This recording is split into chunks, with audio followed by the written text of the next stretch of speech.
let's go ahead and get over there right now with HerO being up 1-0. Of course, he has one single loss in the NASL history to Muslim.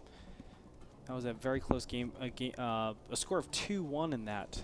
But, you know, other than that, he hasn't taken a single loss. And I think, you know, me and you were talking before, I think it would be folly if we rooted against HerO to win this game, this series. I mean, he's just an outstanding player, and rooting against him is a very, very silly thing to do at times. Most of the time. Thank you, Andre. Thank you for that reassurance.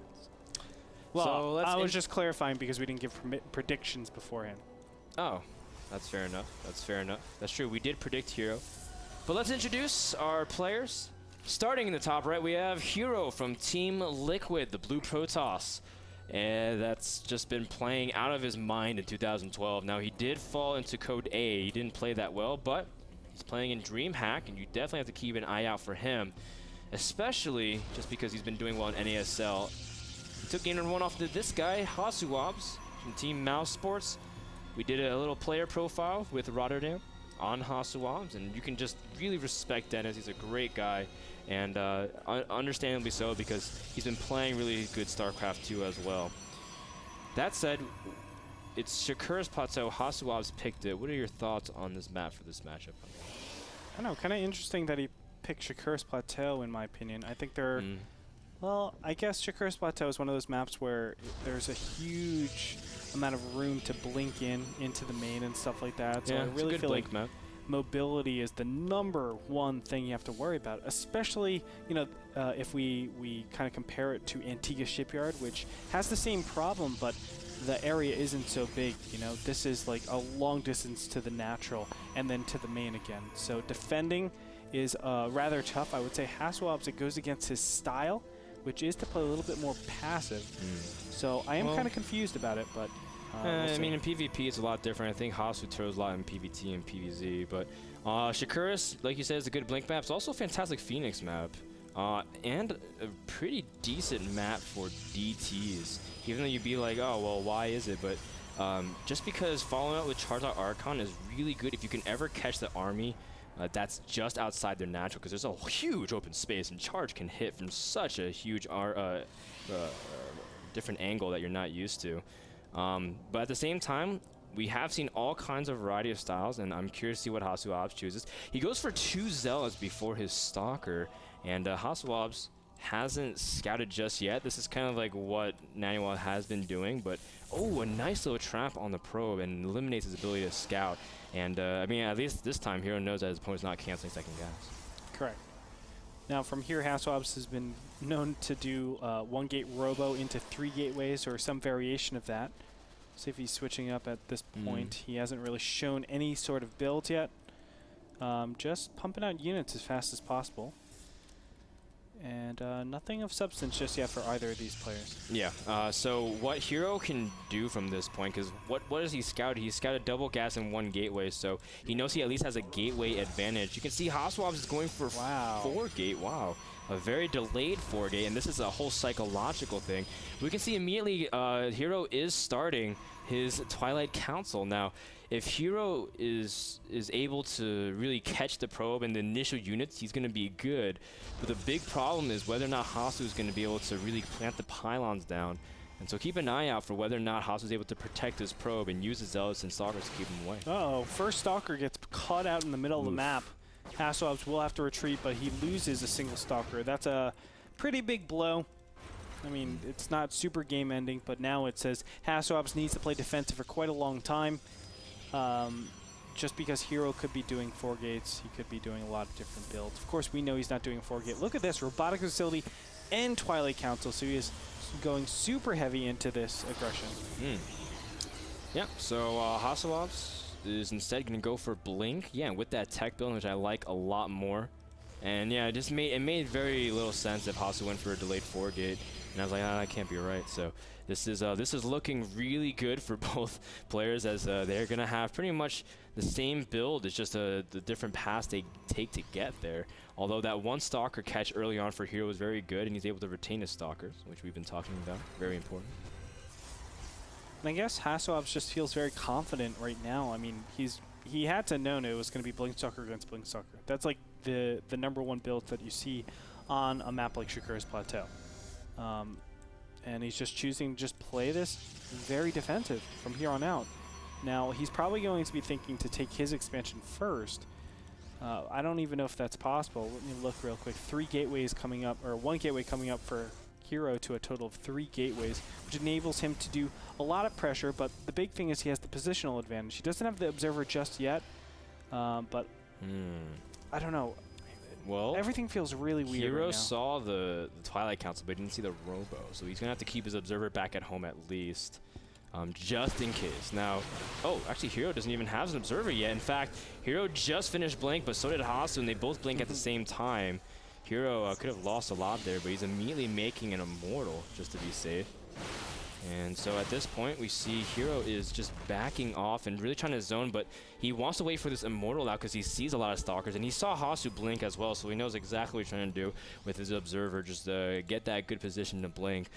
But what's interesting is that because Hasu has some of his supply in Zealots, those units kind of become a liability because you have to anchor yourself based off where they're positioned, and you don't have necessarily the strong mobility rather than if you had those 2 Zealots as Stalkers. So Hasu will be playing more of like a, protect the Zealots and use the Zealots as like the anchor point, but HerO can kind of dance around and uses Immortal as his anchor point. Sure. It's not too many Zealots. The main thing I would say is the Immortal is just so powerful when you're defending, and that gives him the agency to actually go and take his Nexus. He could have done a lot of other things, but it's really empowered HerO in my opinion. Now, of course, it's going to be canceled, but now he knows his opponent has gone this build.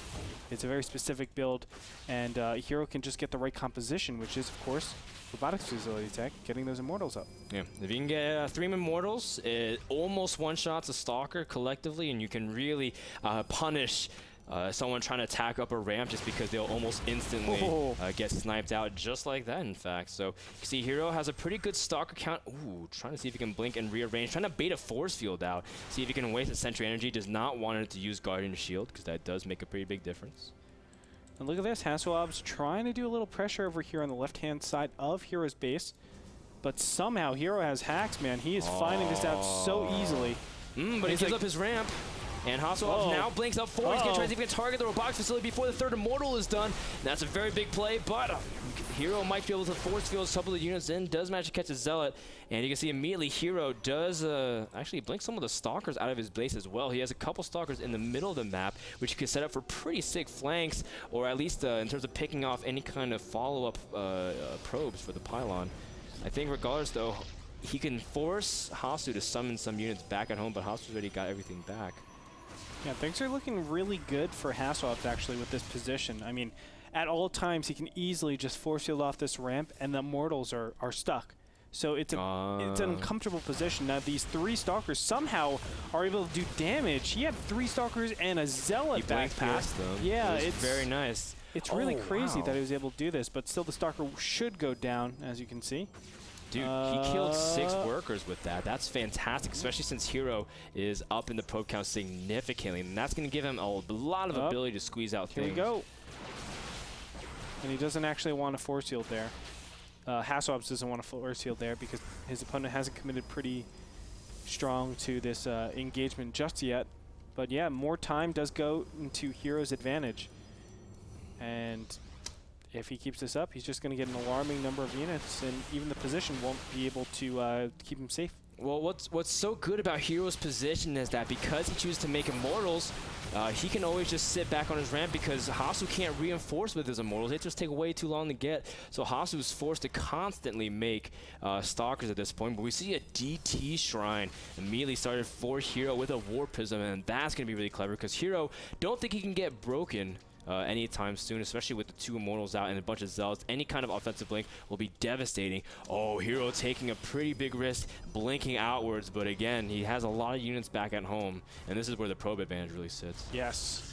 And 5 Stalkers are going to be an alarming amount of Stalkers for HasuObs at this point. He doesn't have any indication that this is coming other than this 1 probe that might actually intercept these. Yes, they will. Look at this. HasuObs is actually putting down a Nexus. Wrong time to do that. Blink comes up. The Stalker is going to be warped in over here. That's going to be taken out very easily. He doesn't have enough units to actually, or even enough warp-ins to defend against this efficiently. This is going to be so difficult. HasuObs is so far behind.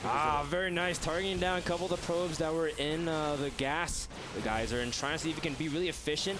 And the big thing is that HasuObs, it just weakens his ability to push up the ramp. Another smart thing from HerO, because now you got the War Prism, a good micro trick here from HasuObs to really mess up the AI of the Stalkers. But HerO is pretty good at microing as well. He's got his War Prism in position. The Dark Shrine is done. And the Observe from HasuObs is at his opponent's base, and these Dark Templars are about to come in, and that means Hasu has no economy left as soon as these Dark Templars are done. We're probably going to see GG coming out from HasuObs anytime now, as the Dark Templars are just doing immeasurable damage. Well, HasuObs has to go now. He can't really do anything, so he's going to have to force his way up there. It does poke up the ramp very slightly, but with this, I mean, HasuObs has to do something because he's got nothing back at home. He is going to get an Observer, but regardless, if he tries to just play straight up from this point, he's going to lose way too much. Yep. I mean, it's a very easy game for HerO at this point. He's played this beautifully. Undermining the containment, really punishing his opponent for trying to take such a huge position. Obviously, this is a great position, but it comes at its own risks. Obviously, you have to cover this area. Along with that, you have to cover the sides, everything like that. Nice force fields. Oh, he does trap one of the Immortals.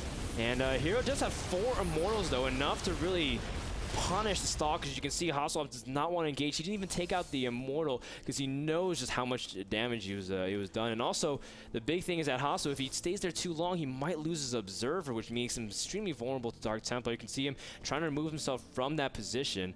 In fact, HasuObs did lose the Observer. Yeah, Great snipe from HerO. HerO made sure to target that down, and it obviously empowers the Dark Templars. Look at this.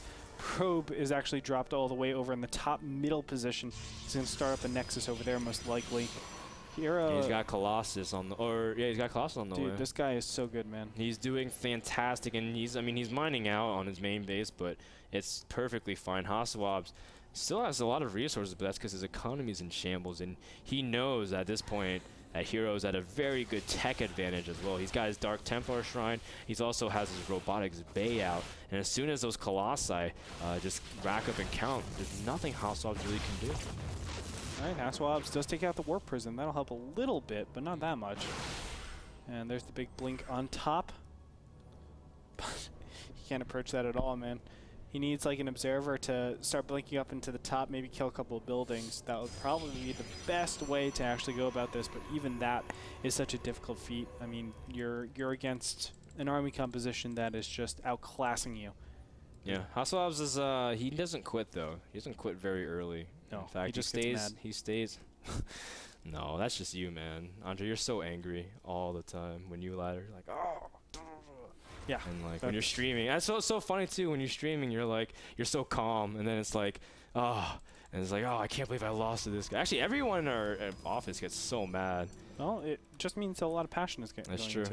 A lot of passion. You can't be good at this game and expect not to get mad, because that means that's true. Well, I was riding with Ben today, and it's like, oh, nothing makes me more mad than losing at StarCraft. I'm like, really, nothing. There's a lot of problems in the world, Ben, but nothing makes you more mad. There's a lot of injustice with like all these things happening overseas, and nothing makes you more mad than StarCraft. Ben's like, no, nothing makes me more bad than losing to Turtling Terrans. Oh, we see HasuObs picking off guys as fast as he can, but it's like he can't stick around anymore. Sees the Colossus, calls GG. HerO takes game number 2 and secures #1 seed in Division 2. After 9 weeks to play, HerO's #1 as expected, but it was not as easy a journey as people thought it would be. He lost to the Muslim, and and there was moments where HerO looked like he was pretty vulnerable, but overall, great play from him. And HasuObs then tried to do a lot of his interesting variation of builds, but didn't really work out too well. Yeah, unfortunate. HasuObs looked really, really good throughout the season, but wasn't able to close it against HerO. Just looked absolutely outclassed all series long. And it's really a testament to HerO's skill, in my opinion. It just shows you the levels that exist between the pro players. I really feel that is there, because HasuObs, yes, he made it to Season 2 finals, so did HerO, but HerO got much further than him, and that skill difference is very apparent. Yes, guys. So want to thank Kingston HyperX, the people who provide SSD and memory for NASL Season 3, as well as Game Minder and Twitch.tv and iBuyPower. But we'll thank the entire sponsor list after the break, because we got lots of stuff. We got announcements, especially relating to the playoffs. So if you guys are confused and wondering what's going to happen, stay tuned, because in about a minute we're explaining it. So don't go anywhere. We're about to wrap up the day here at NASL Division 3, so don't go anywhere. More action is coming up next.